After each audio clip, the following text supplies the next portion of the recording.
Good morning on this first Monday of January 2021. My name is Suzanne McAllister. I'm an organizer and member of Vegan Spirituality Group of Philadelphia. The group was founded in Philadelphia about a dozen years ago by Lisa Levinson.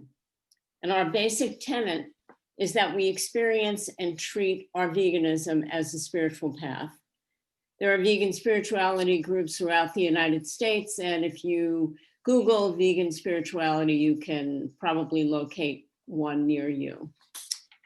So I started this interview series last month, to get to know our members better, to share the profile with our members so that they learn more about each other, and to create a library of people's stories. The interview will focus on your veganism, how you became vegan, and how being vegan has changed your life, beyond the obvious of what you eat and where, but also internally. Is your experience of yourself different? I hope sharing these stories creates a roadmap for others who have considered making similar changes in their lives. And finally, it's a way to introduce individuals' projects and passions to a broader audience. So today I have the honor of interviewing Kel, and I am calling this interview Upstairs, Downstairs with Kel, which will be obvious as we go on. So Kel, first of all, thank you for being willing to do this. And I look forward to chatting with you in this format. We've done a lot of talking, and I thought this would be nice for other people to hear what you have to say.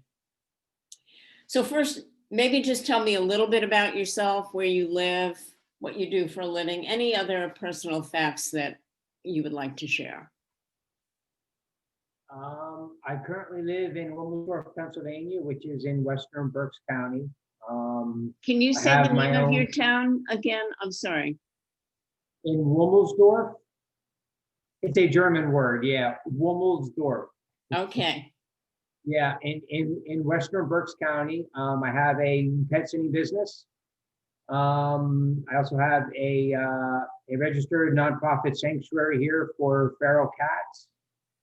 I've had the pet sitting business since 2015. And if I remember correctly, I got my registered certification letter from the IRS for the sanctuary July 3rd of, I think that was 2015 as well. Wow. Okay. Well, I'm going to be asking you some questions about how those came about.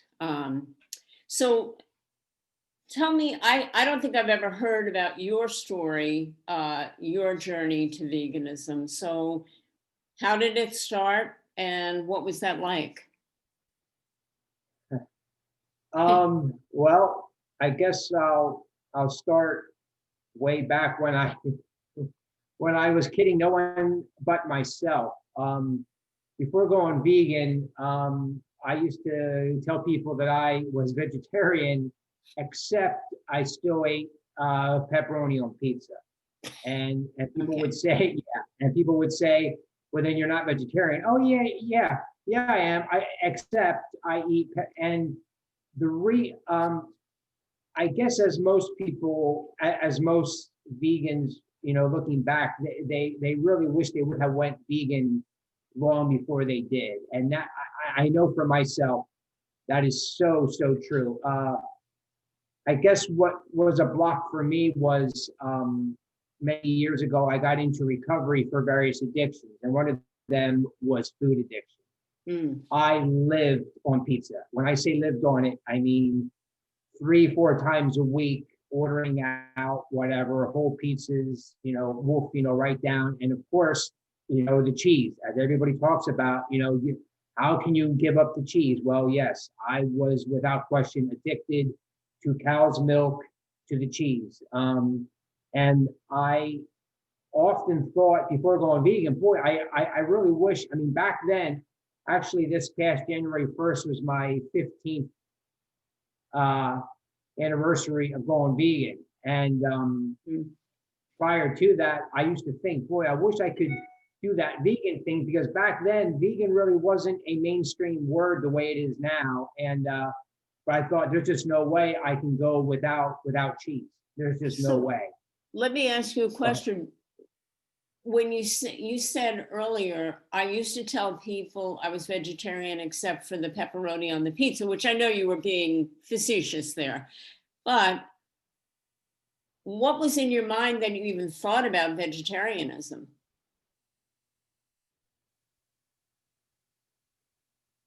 I guess just my soft spot for animals all my life.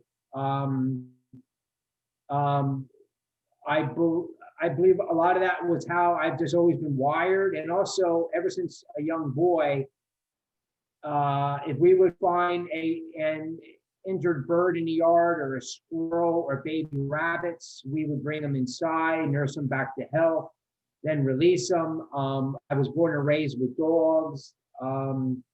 So yeah, But so I always, you were making the connection between animals and food, because a lot of people don't make that connection, but you were making that connection. yes, on some level. And Okay. something I often think about, I'm glad you brought that up, Susan. In Lancaster County, there's a farmer's market. It's called Green Dragon. And everybody up here knows about it. And when I was a little boy, we used to go there almost every Friday. It's only open on Fridays. And I remember, for some reason, my parents took me into the in the building where they sell the livestock.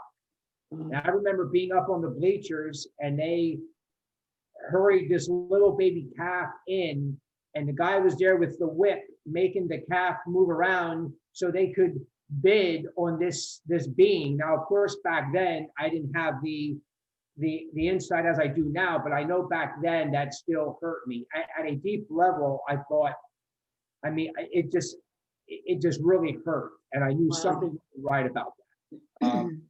So many years later, yeah, there definitely was some connection, with some awareness, but I wasn't ready to give up my pepperoni pizza or the cheese. Right. Yeah. So what did happen that you were finally able to do that? People often ask me that, and to the best of my knowledge, I hear many people, they've watched a documentary or they've witnessed something or whatever. I remember always being overweight back then, always being chunky. And I remember in my mind thinking, I think a lot of this has to do with what I'm eating. Mm. So that was part of it. And I remember, what was it?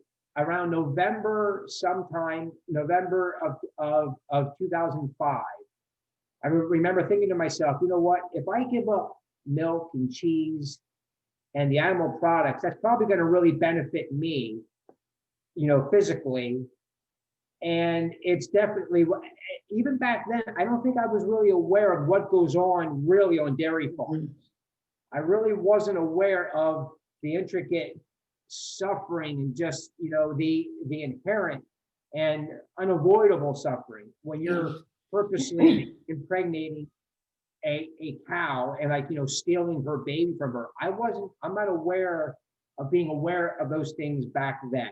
Right. I knew I just wanted to, like, give it up, and I knew it just felt right eliminating all animal products. So that I told myself, come January 1st, I'm done.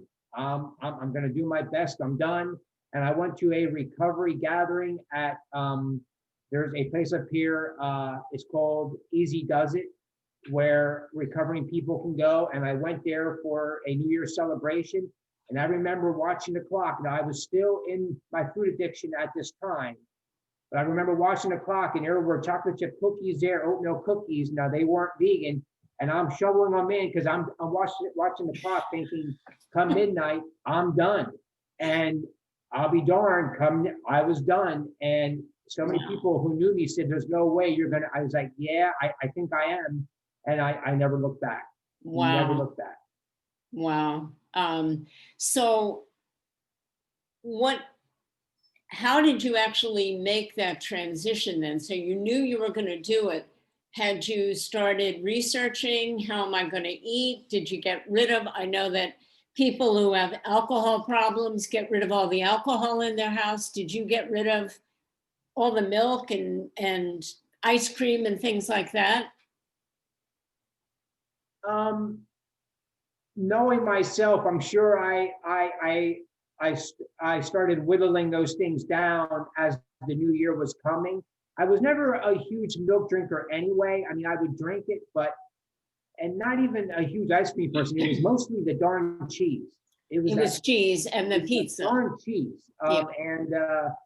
And I think I had most of it out of the house anyway come New Year's, because I know after New Year's, I didn't touch anything. It wasn't, well, let me finish this. No, I'm done. Yeah, when I'm a very disciplined person, and when I make up my mind on something, that's it. And no, I didn't really do any research. I remember there's a little place here, it's called Do-Si Do, it's a little bakery. And I remember going in there, and the owner's son, Adam, I went up to him at the counter. I said, Adam, I said, I just went vegan. I said, I have no idea what I'm going to eat, but I was like, do you have anything for me? Anything? And again, this was 15 years ago, so it was a little bit more difficult back then. And he's like, let me think about it. And he said, wait a minute. He said, our wraps are vegan. I know there's no animal products in our wraps. Our lentil salad, if we don't add this one thing to it, that would be vegan, and we can easily keep that out. And our hummus, fresh tomatoes and fresh lettuce or romaine lettuce. I said, you know what, that sounds great. And you know what? To this day, I love it. It's fantastic. It's healthy. So that was one place I knew I could go to. Yeah. And I'll tell you what, all my time being vegan, there was only one real place. It was a TGI Fridays years ago that even the manager came out and he's like, I'm sorry, sir, we have nothing for you, nothing. I was like, all right. So we just got up and left, but that was the only place where they had absolutely nothing. There's been other places where it was difficult, but they were willing to kind of, work with it, and they were able to actually come up with something. And how, well, I was going to say, how quickly did you start to notice a change for yourself? But that assumes you felt a change. So did you feel different when you started eating differently?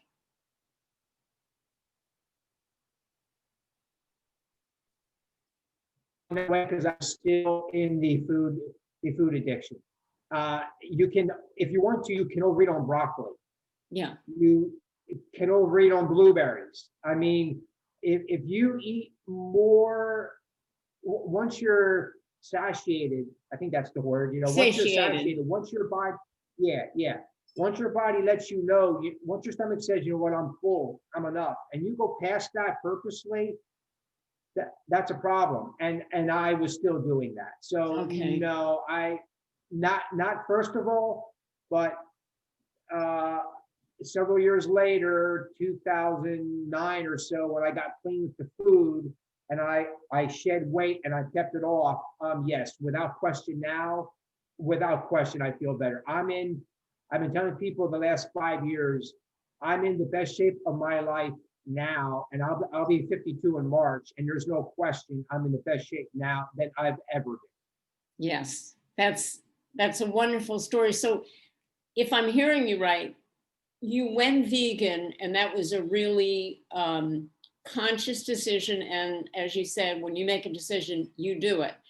But you were still having what I would say you were eating emotionally. It just happened to be vegan now, just not animal products. And it took you a couple of years for you to address that.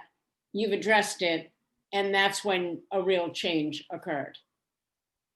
Absolutely. Yeah. So I'm just going to ask you one more question about this, and then maybe we'll talk about what you've been doing in your home, in your sanctuary. Mhm. Um, so I just lost my train of thought when I was saying that, but I guess, did you feel any different even when you were in your food addiction, but you were eating vegan, in terms of how you felt about not harming animals? Or was that not part of the equation? Um, no, it was definitely part of the equation. Actually, I'm glad you asked that, because I just wanted to also, make it clear. Like when I went vegan, it wasn't just about the food.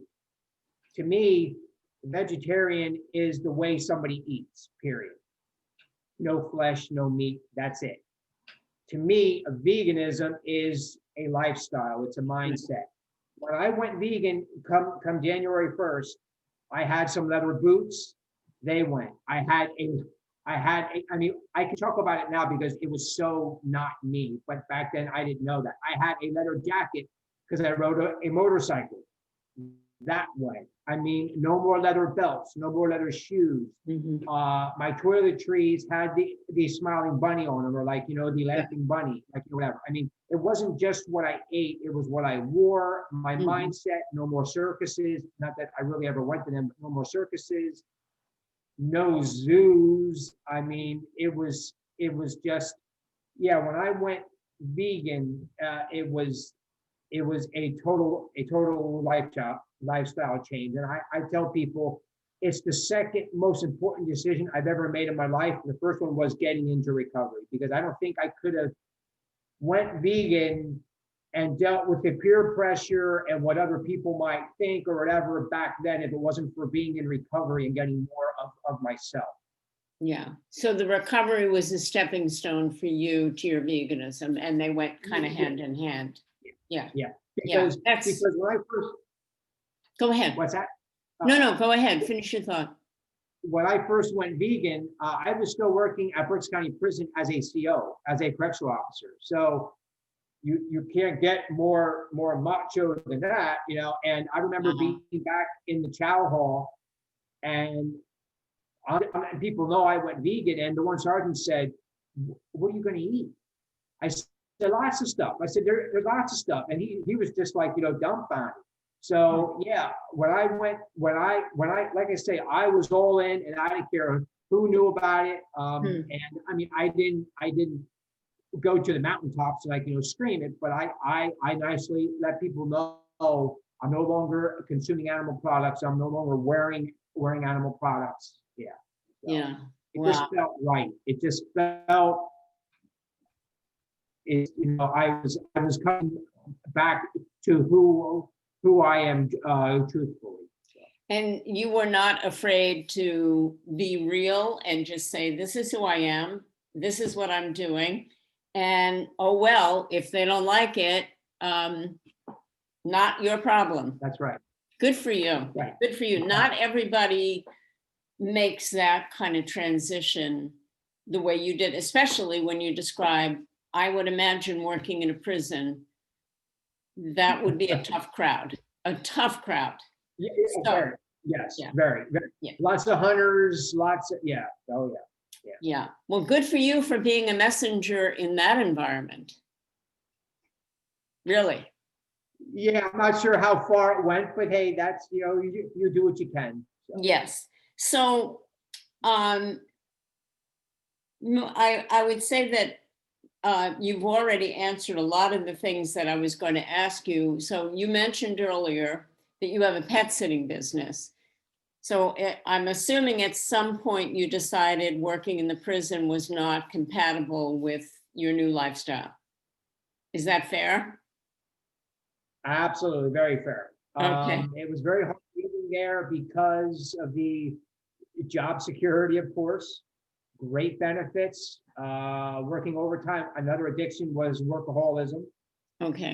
So working overtime all the time, making good money. And but the longer I was in recovery, working on myself, the more being around inflated egos, being around that toxic. And yes, working in a prison can be very toxic.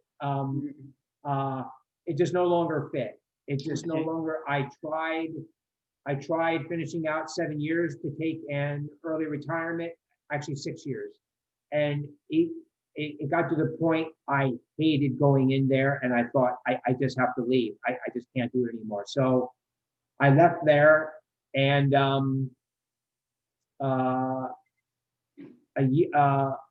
well, yeah. I mean, if you're, sharing my story here, like, a little bit. I left there, and I worked at Starbucks for about 2 years, Mhm. and I wasn't crazy about that, but I needed a job, and it was better than a prison. But it really took a toll on me, seeing the waste. I mean, not only all the milk consumed and dairy products, but the amount of it wasted, poured down the drain. I mean, when you made a drink, anything extra, you couldn't reuse that down the drain. And all I could think about was how these animals are treated and what they go through to not only have a lot of their milk even used, wasted, like it's so that no longer. So when Starbucks started downsizing, I was released, which I was kind of happy for. And right before that, I met a wonderful lady, and I'll just touch on that, briefly. I met a wonderful lady, and she had 3 cats. I'm allergic to cats. So I was never born and raised with cats. We had dogs. And she had 3 cats, and a wonderful lady. And when we merged households, she brought her 3 cats, and they lived upstairs because there's no cats on the first floor where I live. Over time, I can't breathe. I start sneezing. The eye itching starts.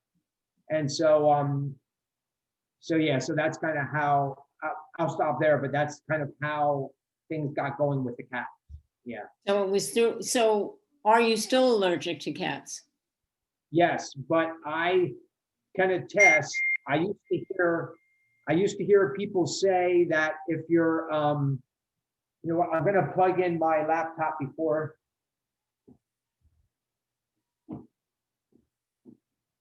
Okay.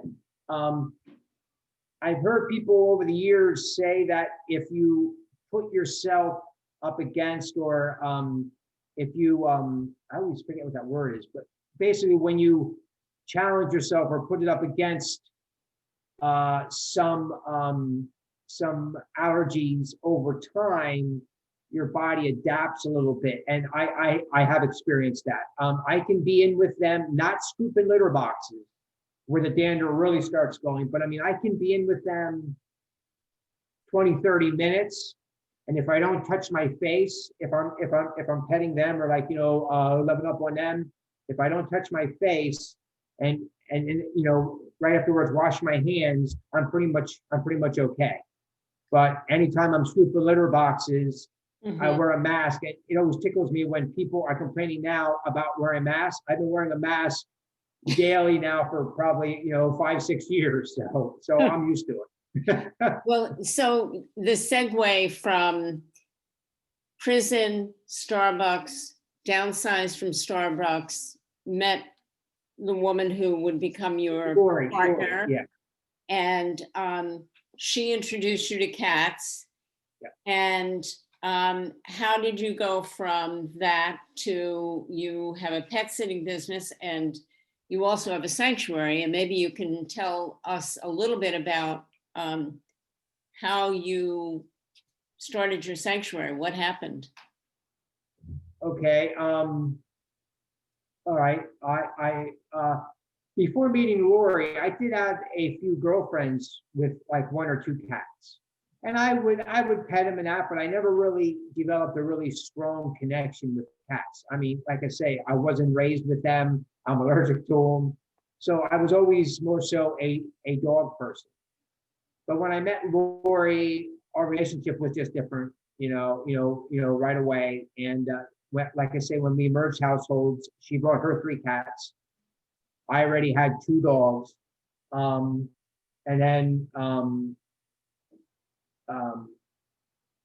then we adopted our first animal as a couple, Chance, who I still have. So Lori brought her 3 cats, and I still didn't really spend much time with them because of being allergic. So she scooped the litter boxes and that. Well, in November, on Lori's birthday, in November of 2010, we got engaged. I proposed, we got engaged. Mhm. And then in March of 2011, unfortunately, while walking Chance, Lori was struck by a car right behind me and killed instantly. So Lori's 3 cats I become a stepfather of 3 cats. And so I love them like my own. Yeah, I just, every day I scoop their boxes, I wear my mask. Well, I'm going to say maybe about a year and a half after after the accident, I was looking to relocate.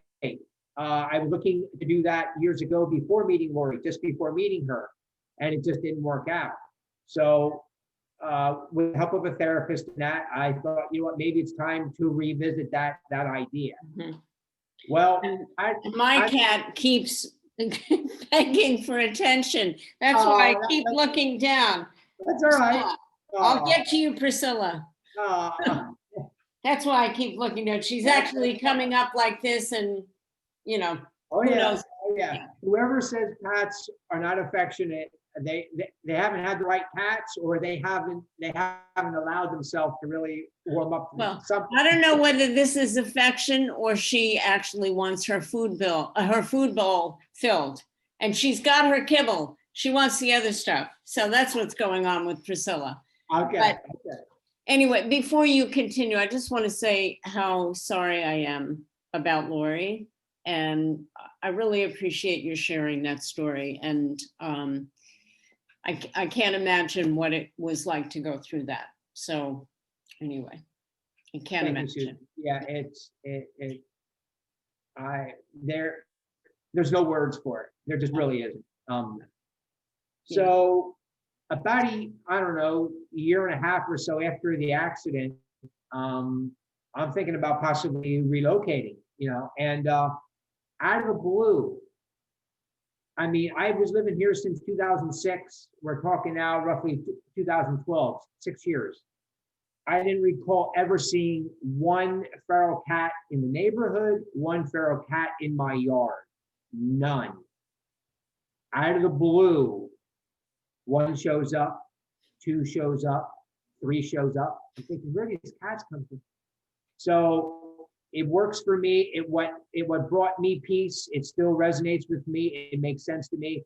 I believe that was guidance from Lori. That she knew these little beings living outside in the elements needed help or whatever, and she knew where my heart was. She knew the type of person I was, that they started showing up. So I did some research on I think somebody at a Pet Value, the salesman manager told me about trap, neuter, release when I told him about these cats. When I started trapping them. I borrowed some traps from the local place here. It's called No Nonsense Neutering. I borrowed some traps and I started trapping, and it was working. And then I would take them in, I'd get them fixed. Well, trap, neuter, release, the last part is then you release them. Right. So I did that with a few cats, but as I kept doing it, I'm thinking this isn't really this isn't feeling comfortable releasing them. Once I have them where it's safe, I understand they may prefer at first anyway to be outside, but it's not really safe out there. I mean, so it's my understanding the average life expectancy of a feral free roaming cat with no human involvement is about 2 years. Wow. Right now, I live right off of 422. It's not right here, but it's like 2 blocks away, Route 422. That's where actually Lori was struck. There are 2 cats, unfortunately, laying there right now that were hit. Ugh, So, yeah. So they're not I tell people they may act like wild animals if they're feral, but they're not a wild animal. We domesticated them hundreds of years ago, or, whatever it is. They're still a domesticated species now. So they're not really equipped to live outside, although some groups, they disagree with that, but that's my view. So I started trapping them and releasing them here. That's what you do. You release them where you trap them so they know their surroundings. And as time went on, the one cat started warming up to me, and she wouldn't come real close. But anyway, I called her Lori. I named her Lori. And I left the basement door open, which I'm looking right outside my kitchen. There's a deck that is about 15 feet off the ground. Well, underneath that is my basement door. Well, I started leaving that door open to see if anybody would gradually come in. Well, Lori did. The next thing you know, she's walking around, making herself comfortable, laying down. I thought, uh-oh, this isn't good. Well, then another one follows her. Then, of course, another one feels a little bit more comfortable. Well, so then I thought, you know what? I wonder if these guys would let me trap them again. And then this time I'm gonna keep them inside. Well, I did. I was able in time to trap each one again. And my buddy, who's extremely handy with construction where I'm not, he put up a wall for me in the basement. He built, which I can show you, if not today, next time. We both used we put our minds together and built this outdoor patio for them, but he was the man doing the work. I mean, I just, helped, with decisions, but, and then that's how the sanctuary got started. So I still had Lori's 3 cats at that time. And then I started the sanctuary. I got my registered 501c3. and what is the name of your sanctuary, Kel? Spiritual Haven Animal Sanctuary.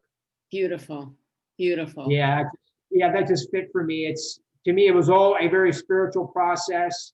It is a safe haven for them. So yes. Well, I think we have another maybe 10 minutes. I wonder if that's enough time and whether you have enough battery life to start showing us downstairs, or would you rather wait and start a segment with you showing us around?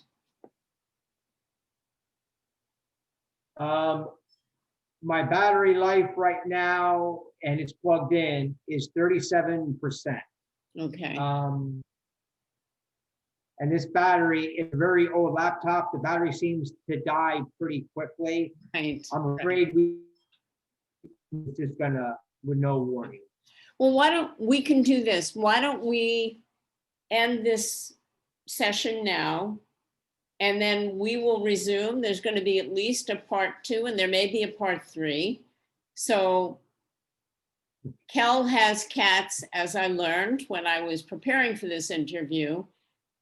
Not only does he have the cats that were initially in the basement and now have a cattery, which he's going to show us and explain, but he said, oh, and I have some upstairs. So that's how we came up with the upstairs, downstairs with Kel. And so what we'll do the next time we get together is Kel is going to show us what his setup in the basement and the cattery that he was just describing that his friend helped build. And then he'll take us upstairs and show us the operation upstairs. And I think this is all fascinating from a man who is allergic to cats. Of course, what does he do? He starts a cat sanctuary, not only in his basement, but upstairs in his bedrooms and a bathroom. So anyway, Kel, thank you for making time today. And I look forward to our next segment of Upstairs, Downstairs with Kel. You're terrific. Thank you so much. Thank you so much, Susan. Thank you. I really appreciate the opportunity. Great. Bye-bye. Bye-bye.